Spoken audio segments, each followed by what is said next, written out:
What makes this still be widely considered beautiful, whereas this is widely considered disappointing? And art is subjective. We've been told our whole life that art is subjective. You have the power and the free will to like or dislike this, and you have the power to like or dislike this. That is your choice. But beauty is not subjective. Because if beauty was completely subjective, we would not have golden ratio. We would not have color theory. It would be unnecessary. We would not have music theory. If beauty was subjective, we could just play any set of notes in any random order and some people would consider it beautiful. We would not have mixing and mastering theory and frequency ranges. We could just completely unmix and unmaster our songs and some people would still consider them beautiful. And to a degree that is still possible. Today might be the most important video I've ever made, because today in the world bent on giving out participation awards and pretending like any art is beautiful,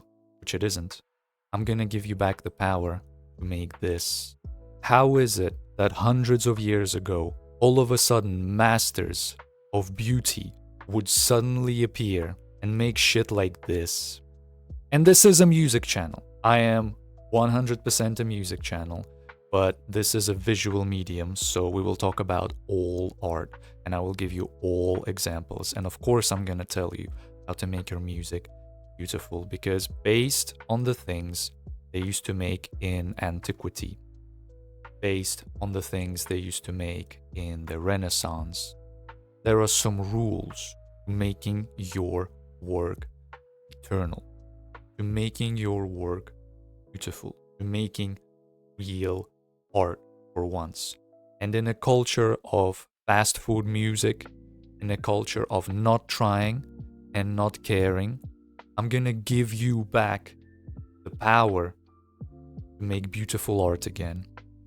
And people will love it, just the same way as the majority of people all these years later still love these creations and widely dislike these creations.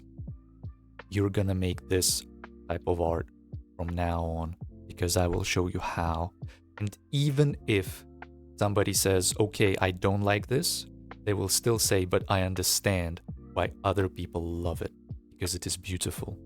I will give you these laws, these rules that no art school will ever give you. So let's dig in. We have quite a lot to cover. Also, people did point out sound issues with my microphone. I can't just turn up the gain, sadly. This is not that easy. But what I will do is I will hold it close like this, like a fucking idiot. And then I will buy a nice Shure and a mic arm, because this Blue Yeti has to go. But anyway, onto the video. There is a reason that this stuff is widely considered beautiful to this day.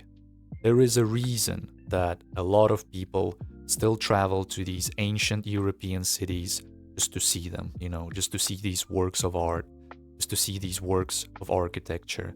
There is a reason some classical composers and some artists, which we will definitely look at, some artists are considered legendary, whereas others, they just appear and disappear into infinity. How can a person make enduring, beautiful, lasting works of art, whereas in this day and age, this kind of bullshit is being made and told us that all art is beautiful and we should appreciate all art? We should not. You have the power to enjoy it. That is your personal right. But it is devoid of principles that make something. And I will, of course, explain these principles in the video. Just compare this piece of garbage to this. How fucking magnificent does this look? Because it follows certain rules. And by the way, for those idiots that watch my videos and like to make it about race, because I'm putting this thing here, they can make beautiful statues of black women. They just choose not to.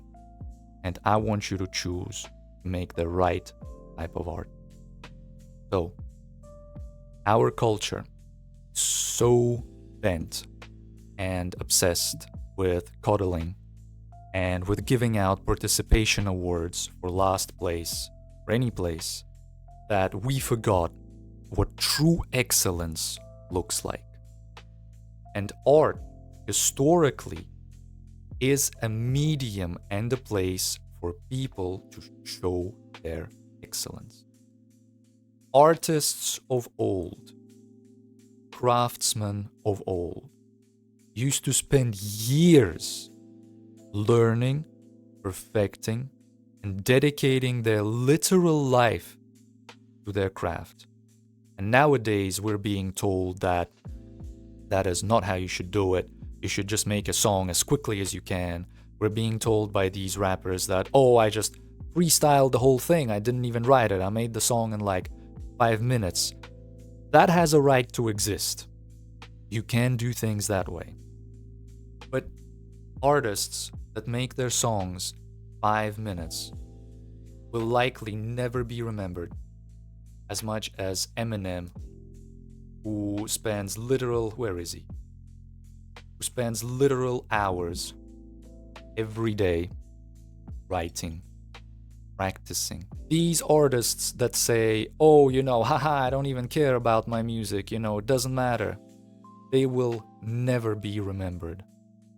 Like Tupac, who, yes, he recorded a whole album in one go, but that album was rewritten, and he had so much passion and so much dedication to his craft and to the art that he was able to channel that energy, make a whole album one night. Not because he didn't care, but because he actually cared so much. We are being told to stop caring, and we're gonna look at all of this stuff, don't worry about it. We're being told to stop caring. We're being told to make fast food art. That is false. And that is the first thing I want you to accept. I want you to literally fucking exhale, because if you are a real artist, I know that that philosophy of the modern world bothers you. And it bothers me. I don't release any music. Not right now. Anyway, I will later. I'm still making that video, I promised. But it always bothered me looking at these interviews and have these rappers act like idiots, pretending like they don't care about their music. It's cool to care about your music, okay? It's cool to revel in your craft. It's cool to try. And art is historically tied to mysticism, okay? This is, in a way, a sacred profession. And yes, early on it does not pay much. Monetizing can be difficult. But art is historically tied to things like the stars, star mapping. Art is historically tied with trying to uncover the inner workings of the human and human nature. Art is often used to depict nature itself. And art and music as well is historically used to have an aura of mystique around it, because in a way, as we're gonna look at some of the masters of the Renaissance, how they used to describe art and what it means, it is tied to mystical arts, because even these old cave paintings, they kind of got this mystical vibe. We enjoy them to this day because even though they tend to paint just simple animals, there is some aura of mystery around it, because art is supposed to be larger than life. And that's why people love it. Not just because they relate to it, not just because they, like how it sounds or how it looks. People love art because it represents them in a way that's larger than life. So before I tell you all these principles, we're gonna look at the way old Venetian masters of the Renaissance describe art and what it means. And from this, you will understand what good art is compared to what bad art is. And based on that, I will give you later on some rules and principles that you can actually follow to apply it to your own music and your own craft. So first, very quickly, we have people like these who lived in the past and they made truly beautiful art. If you look at some of these paintings in their galleries, if you listen to some of the music composed back then, you will start to understand just how much detail, just how much intricacy, and just how much effort went into making them. Some of these paintings took 3 years or longer to complete. Some of the musical pieces written back then took months and months to write, and then more months to perfect. And let me tell you a real story. There was a time when I had a girlfriend who was into modern art. And this one time, she brought me to a gallery of modern art, and it would have stupid shit like this, paintings that don't mean anything, paintings that the artists claim they represent something, but it was a bland gallery with shitty art pieces that have absolutely no soul, and I just felt so dead inside and so disinterested that, I kind of dealt with it for the sake of my girlfriend because she seemed to be enjoying it, but I knew deep inside that there is nothing to be gained here, okay? I knew that I'm just wasting time. I knew that I'm just, being patient for the sake of somebody who does like this stuff. This place was empty. And then another time, I convinced her that we go to like an old school gallery, the big Tretьяков gallery in Moscow, which hosts a lot of classical pieces. And I went there and I was enjoying art. There are some paintings in the Tretьяков gallery to this day that I hold in my imagination, and I just Google them on Google Images, and I just take a few seconds to look at it. Like this, for example, painting, right? Somehow to me, it's just beautiful. And we're about to start learning the laws of what makes it beautiful. Okay? So this is Paolo Veronese. I hope I'm saying it right. Maybe it's Paolo Veronese. He was a Venetian painting master that revolutionized painting during the Venetian palace age and the Renaissance. And he still has the Veronese school of art. It still exists today from like 400 years ago, okay? Here's what he had to say about art. Now, this text is a little bit difficult, but later on I broke it down in easy to understand examples and things that you have to do. I will read it so you get his original words, and then we will break it down piece by piece in autistic detail, exactly how I love to do. Okay? So here's what he had to say. Seldom do those in the field of art realize the enormous effect that they exert upon their society by reason of the patterns of their own life which carry forth into their art. For the life, the thoughts, the feelings, and the concepts that the individual has are an art in themselves. And a man's total personality is reflected in his work, which then becomes the expression of the inward art which he is. Thus, through art, when it is used for the communication of noble ideas as God intended, the force field of human thought becomes tethered to the divine. The bounties of God's eternal grace are to be found everywhere. These are worthy to be preserved not in one, but in many art forms. Knowing this, artists and artisans ought to seek the Holy Spirit and the patterns thereof as a means of ensouling their work with the essence of the heavenly matrix and the power of the sacred word. Thus, man will learn to transfer to their lives, as they have in their art, the expressions of a higher and more permanent beauty. And this short passageway captures perfectly what makes good and beautiful art. It is not just something you make to make a few bucks. It is not just something you pursue as a fun little hobby if you want to get serious about it. You channel your very inner self and your own experience in a quest to bring forth an outer, lasting, permanent beauty, noble ideas, and express your own life in the pursuit of something larger. Okay? We will look at it in even more detail. But first, I will give you visual examples of everything he said so you understand.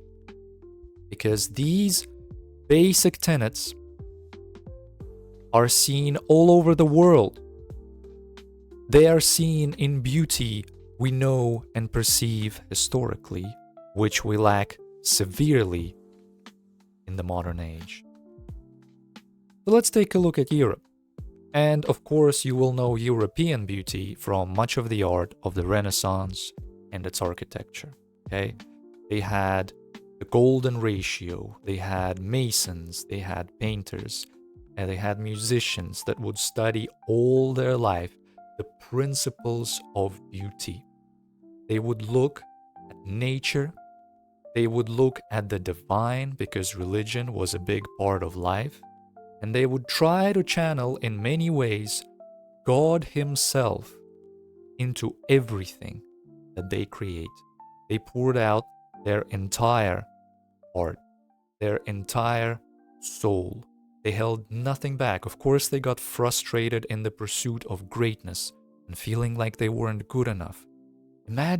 Just imagine having the patience to make a sculpture like this. This shit took years. And in the modern day and age, we have motherfuckers that say, "Oh, I made my song in 5 minutes." Okay? In the modern day and age, beauty is no longer the target. Beauty is no longer the goal. The goal is just to make content. Content. And from a marketing perspective, that's true and that's legit. Content volume is very important. But on the art side of things, pouring your heart and soul, channeling your deep core beliefs, whether you believe in God or anything, you have to channel it into your works of art to make them enjoyable for centuries. And we also see this in Indo-Arabia and North Africa, with also Islamic influence.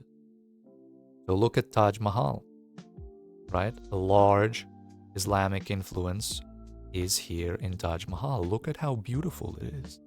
It's literally one of the wonders of the world, which are numbered. I think there are like 7 or 8. Something this beautiful does not come about easily. And it doesn't have to. Okay? But sometimes it does. Sometimes beauty is easy. But you have to keep it in mind. Look at these Islamic calligraphies ingrained into their architecture. Look at the beautiful blue colors and the patterns they use. These patterns make more patterns. And it is the weave itself, like the weave of the Arabic language itself, that's being woven into the architecture by these artisans. Obviously also inspired by nature's floral beauty. You know, there are floral patterns all over the place here. And this tiling, a lot of these are tiles fucking ages, right? They made gardens like this. They made gardens like these with immaculate stonework that we can still go and enjoy today. Look, this is a little bit blurry, but it's the literal Arabic language grained into the stone. This is not true, and it's not supposed to. You have paintings like this from the Arabic world. Look how well the artist captures these Arabic patterns all over the place. Like, this is a different pattern. This is a different pattern. These are different patterns. Look how well the artist captures the colors, the bright, vivid colors of this Arabic and North African architecture, right? Look at these textures. Do you think this was fucking easy to do? Do you think he fucking did it in 5 minutes? Can you feel the love, passion, and care this artist had to make this painting? Of course, it took a very long time. And we see this in Asia also, right? With their architecture. And we know it. A lot of us, myself included, I'm an anime weeb. I'm a big appreciator of Asia and their architectural style. Just look at the beauty that permeates everything that they do. Look at this stairway going through the cave. The cave is nature itself, but combining it with the human stairway that the humans made, it becomes art. Architecture like this, up in the snowy mountaintops, juxtaposed with the red color against the white, some basic principles of combining the beauty of nature, beauty of man. This is a temple, so in many ways, beauty of God, beauty of the divine, all into one ensemble of art. And this is how they expressed it in painting. Well, depicting nature with only a few colors, but done beautifully, right? Here as well, these are only like 2 colors, some shades of blue, some shades of green. These irises have some sort of beauty to them, because beauty is intentional. The artist tried to make these irises beautiful. He was probably making it for some king, you know? And in their religious stuff, look how slender and beautiful the forms and the pose and the clothes of this Korean Buddha statue are. They just flow. It is just thin. It is just elegant. It is made with great care. And from this, these are the principles of good art that we can derive. And I promise you, the boring educational part is over. We're about to start onto actionable steps that you need to perform to make the same type of art that all of these legendary masters made. Okay? Beauty adheres to some principles. The first is the full and realized potential of man versus woman. It is a depiction of betterment of this world through God, because a lot of art is divine and mystical in nature. It is beauty as a goal in itself. A lot of these artisans, they strived to bring something beautiful. And yes, it is a matter of personal pride for them, but also that was the goal.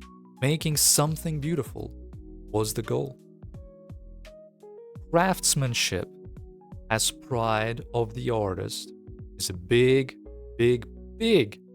aspect of good art. Because if you say you did something like left, right, and you call it good, it is most likely not. Because as an artist, you are a craftsman. You are arranging the notes, the words, the syllables, the colors, the silhouettes, the compositions. You are a craftsman. And having pride in your craft should once again become cool in our culture. Because if it does, you're gonna stand out from the sea of these misguided artists that follow the modern school of thought that anything is beautiful, because it is not. Okay? And of course, big part of art is the reflection of nature in art. There is nothing really more beautiful than the icy mountain peaks. There is nothing really more beautiful than the stars. There is nothing really more beautiful than the blades of grass in a green glade with the dew setting upon them and a little bit of mist rising up in the sunrise. Nature and being inspired by nature is something artists did for literal generations, and for some reason this is something they stopped doing now. And so what can you as an artist do to imbue your art with these principles of beauty and literally force people who look at it to fall in love with everything that you make from this point forward? Because from this point forward, if you're still here in this video, you will be making beautiful art. You will be a legendary artist. You just need to start applying. Okay? The first thing you need to do is change your mindset. Instead of saying, I made this song about doing drugs, I hope people listen to it because I want to be famous, and I made it on BandLab on a beat I stole from the internet. And I know some of you motherfuckers are guilty of this. You need to think about your art like this. I went through a terrible breakup and wrote this song about reconciliation with my inner self and rediscovery of my self-worth. I was hurt a lot during this dark time, so I hope everyone going through the same thing can listen to this song and find peace and healing. The violin I added to it represents the struggle of my soul to figure itself out, as the tension of the strings represents it. Okay? You need to get serious about your art. And you might say, but what if I want to make lighthearted party songs? You can do that. But even a lighthearted party song can have a higher ideal imbued into it. Even a lighthearted party song, you can still try and make it the best lighthearted party song you can make it, by choosing the right words, by adding instrumentals that weren't in the beat you purchased, by hiring maybe another artist to do backup vocals for you, maybe hiring a gospel choir, as the Christian age Kanye used to do it. Of course, now Kanye went a little bit off the deep end, he's even more controversial than ever before. But one thing Kanye always did is he made art. He tried really hard for it. Okay? The next thing you need to do is imbue your songs with higher values. And again, it doesn't have to always be complicated. Sometimes you can even say and do simple things, but mean higher things by doing those simple things. And this is what Rick Rubin, if you know Rick Rubin, is very, very good at. He does very simple stuff, but he always has larger than life ideas channeled into every song he makes and helps make. And that's why Rick Rubin is a legendary producer. And, in many ways, he's a career maker, because his very presence does this. This is what Rick Rubin does when he works with artists, okay? So you might say, yes, I party and do drugs and maybe kill people, but I do it because my environment and society at large abandoned me, and I was left on my own with no guidance and no real chances. I do what I do to get my friends and my family out of this terrible situation and afford proper college tuition for my kid, so they never have to experience the kind of pain I have experienced. I pray to God that we all make it and don't lose ourselves to greed, dangerous street reality, and can leave this lifestyle behind one. And if you really look at this, all of them do it. Kendrick, 50, Meek Mill, Friday, Roddy, Lil Baby, Tupac, Rick Ross, Eminem. I could keep filling this page up with more and more legends of the music business, but they all imbue something higher, some deeper meaning into their craft.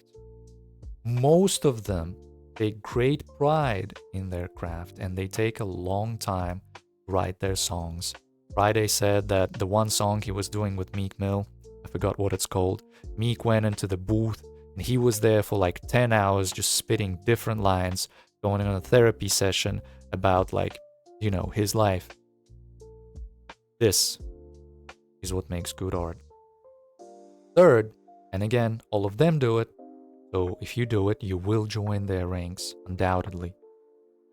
Have some fucking pride as a craftsman. Throw out this old notion that all art is good. Throw out this notion that going into the studio, high as shit on drugs, is good. Now, drugs and alcohol can help you unlock your creativity a little bit, but that doesn't mean it's okay to walk in there fucked up and attempt to make art. You will not make art in a state of mind where you're fucking delirious, okay? So, passion is good. Trying is good. Working on it for hours, good. Doing something good is good.